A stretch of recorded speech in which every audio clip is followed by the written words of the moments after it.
digging in, and they could turn it quite easily. Finally, the workers might also cover the ground with small stones or gravel, which act like ball bearings, so that the huge blocks can roll along. This huge slab of granite at Machu Picchu, abandoned by Inca workmen, gives us a snapshot of the work in progress. These techniques work well for smaller stones, but as evidence from Egypt and the statues of Easter Island suggests, moving larger stones requires the use of other techniques. Most people think rollers were used routinely to move big stones in antiquity. Rollers are very hard to use in the field.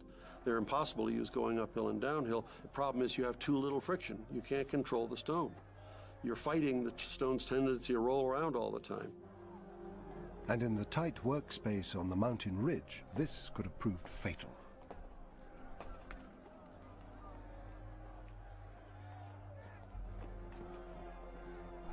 There wasn't enough space to have dozens of men pulling ropes, especially when placing stones on the lip of the cliff. This forced the Inca crew to find ways to reduce the number of workers needed to move large stones up and down slopes. What you really want is what we call sleepers, which is like rollers, but they're fixed. They can't roll. And across that, you can move a sled quite easily. Vince Lee believes he knows how the Inca moved the stones around the site. He says they may have used ladders as sleds. Lie this ladder on the ground. The only difference between this ladder and the one in your garage is that the rungs stick out beyond the uprights on the sides. You lay this on the ground, then you take a second one, put it on top of the first one, and you put your stone on top of the second ladder. Now with levers, you can apply force between the outriggers of the sliding sled that's carrying the stone, and the ladder that's stuck to the ground by gravity. The Egyptians did this routinely, and I think the Incas did too in close quarters. This technique would have allowed the Inca to move stones over the steep, rough terrain. And it also means that you don't have a fancy road, you just have two ladders. You just keep leapfrogging one ladder in front of the other, and you can go all over the countryside. Using clever techniques, the Inca found ways of moving stones across the difficult site. But the job would depend on manpower. Recruiting such an enormous workforce might seem a daunting prospect. But for the Inca emperor, this challenge was easily met. And it was met through taxation. Inca subjects could pay off the taxes they owed to the empire by providing physical labor. Overseers assembled huge work crews, and these citizen workers had vast advantages over slave labor. You know, you can make slaves go to work, but you can't make them do a good job. All you can make them do is look busy all day long. And the workers that did this Inca stuff took the time to do it right, and we think that's probably because they had some stake in the results. They were proud of what they were doing as opposed to simply being forced to do it by overlords.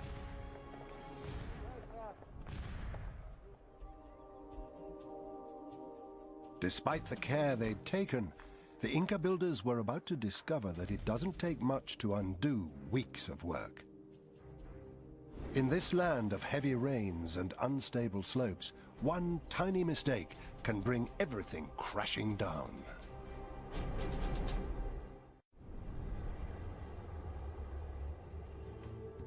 Perched on a precarious mountain ridge, Machu Picchu's engineers were engaged in a constant battle with gravity. The terraces they had so carefully constructed sculpted the mountainside, supporting the city, anchoring it to the landscape.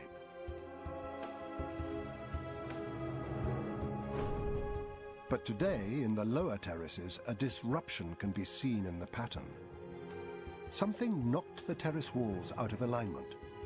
Others disappeared under an earthen blanket. Higher up, the steep slope has now shaken off the soil that once cloaked it. This was a landslide. The earth has given away along a natural fault line, damaging the terraces. Believed to be a slow but destructive event, it stretches 140 meters down the hillside. But Pachacuti's work crews adapted as always, assessing the cause, implementing a plan, and repairing the damage. Their solution is familiar to modern-day engineers, but 500 years ago, it was revolutionary. Pachacuti's men cut a drainage channel above the disrupted terraces to redirect surface water and prevent further damage. They couldn't afford to take any chances. If the heavy rains of the region had soaked into the foundations, the waterlogged substructure may have slid away with catastrophic results. So, building by building, wall by wall, the engineers punctuated the site with drainage outlets and downspouts, 130 in all. In heavy rains, these channels diverted water into a large storm sewer that safely emptied into the rainforest below. One thing you never will see in Machu Picchu is a pool of water standing on the surface. Yeah, and as much as it rains, and sometimes it rains really hard here, that's always draining away. You never see it. Once the land was cleared and these firm foundations were laid out, Pachacuti's stonemasons could build the homes, plazas and temples that would make up the site. As always, they worked with nature, sculpting it, so that here the buildings flowed gracefully across the mountaintop. Most cultures sort of cut the top off. We certainly do, for example, in our culture, just cut the top off and put a building on top. But somehow the Incas managed to celebrate the natural contour of the land and the natural amenities of the land and enhance them with their structures rather than work contrary to them. Very unusual and beautifully done. There were temples for worship, houses for living, bathing areas, and a grand plaza for gatherings and games. Today, only the rock walls remain. Thatched roofs once sat on these structures and shed the heavy rains, but that's not all they had to withstand. In this part of the world, you can get very strong winds sometimes in the Andes, and air flows over the top of the roof like air flowing over the top of a wing of an aircraft, and it gives lift underneath, and it can just lift the roof straight off. So the roofs needed to be lashed firmly to the structure, but how? The Inca had strong rope, but little else. As always, they found their solution in stone. If you look at the end of the building here, you can see all these stone pegs. Then if you follow the line of the gable end, you can see these ring stones set into the gable end. This was part of the system for securing the roof beams and the roof materials.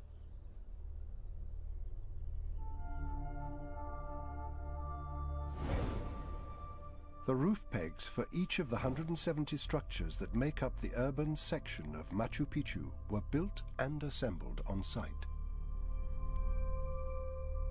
But the truly remarkable craftsmanship is in these features: windows and doors framed out of rock.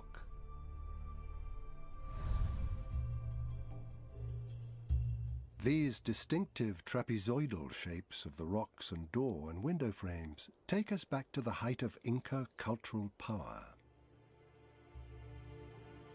Each one was carved and placed by highly skilled stonemasons. The masons joined the stones without using cement or mortar.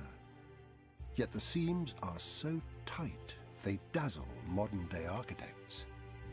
You often hear people say, oh, you can't get a knife blade in the joint. You can't get anything in the joint in some of these places. The stone just simply changes color a little as it goes across the joint. It is miraculous. For Pachacuti's craftsmen to achieve such quality without iron tools seems impossible. Yet the stones they crafted fit together precisely.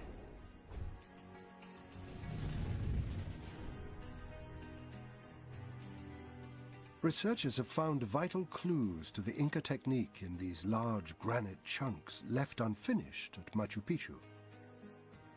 Smooth pockmarks in their surface indicate the use of smaller stones, called hammerstones, to shape the rock. Inca stoneworkers pounded the surface of the granite with these rounded stones obtained from riverbeds until they had a smooth surface covered in dust. As the next stone was laid, the stonemason used imprints in the dust as a guide to areas needing further work. Using progressively smaller hammerstones, the masons achieved a closer and closer fit until the facing top and bottom surfaces were a perfect match. This method created a unique feature of Inca architecture. You'll never find a straight line or a right angle corner in an Inca building unless it's done by accident. You will never find that. You will see sites which superficially appear to be sort of squared off stones, but if you study them carefully, they aren't square at all. They're just slightly off square. And this is very, very difficult to do. As long ago as the ancient Egyptians, people discovered that the easy way to put two big stones together is to flatten off the sides and then put the two flat sides together. You'll never see that in an Inca building. How did the Inca manage to get these irregular shaped stones to match up so perfectly? Once again, the stones themselves provide the clues. These walls have settled slightly and pulled the stones apart. What they've done here is they've made a perfect join between each stone all the way to the back, the whole depth of the stone. And not only that, but it's one face is concave and the other is convex. So they're perfectly fitted together in a very difficult way to accomplish. The same perfect fit can be found all over the site, both in smaller stones and in the larger ones. They appear to have been created by the same method of fitting, removing, and refitting, regardless of size. So the question is, how did they achieve that fit? Vince Lee thinks he may have the answer. It's called scribing, a technique sometimes used by log cabin builders to fit irregular log surfaces together. At Machu Picchu, the stonemasons transferred the shape of one stone to its mate using a protractor to mirror the edge of one surface. They marked it and shaped it to fit the opposite stone. Then it's not important that either surface is flat. All we know is that they will be perfect matches for each other, and then we can one time slide the stones together and they'll have to fit. The builders set row upon row of precisely fitted stones against each other in near perfect alignment. Pachacuti's masons also carefully alternated the stones, placing them vertically and horizontally to spread the load evenly throughout the temple. On top of the building, the perfect alignment of the finely fitted huge blocks seems to defy gravity. These odd, stony projections provide the clues to its construction. To access the top and bottom portions of the rocks, they used a system of levers. This is how it works. Stone carvers carved a groove into one side of the granite block. Laborers used a wooden post to lever the block up on an angle, allowing scribers to shape the top and bottom sides of the block with hammer stones. This created a perfect fit into the wall.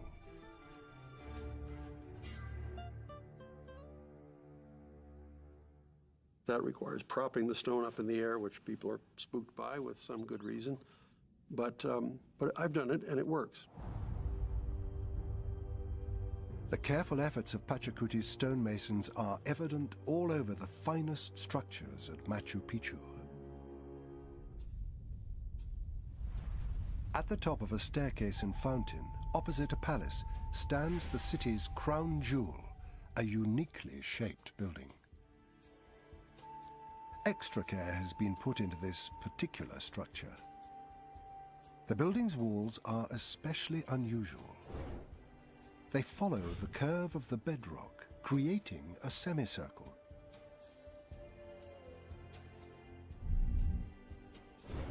The centerpiece of this structure is this, a carved stone platform, positioned to play off light in mysterious ways. So what was this for? At the winter solstice, It aligns perfectly with the window.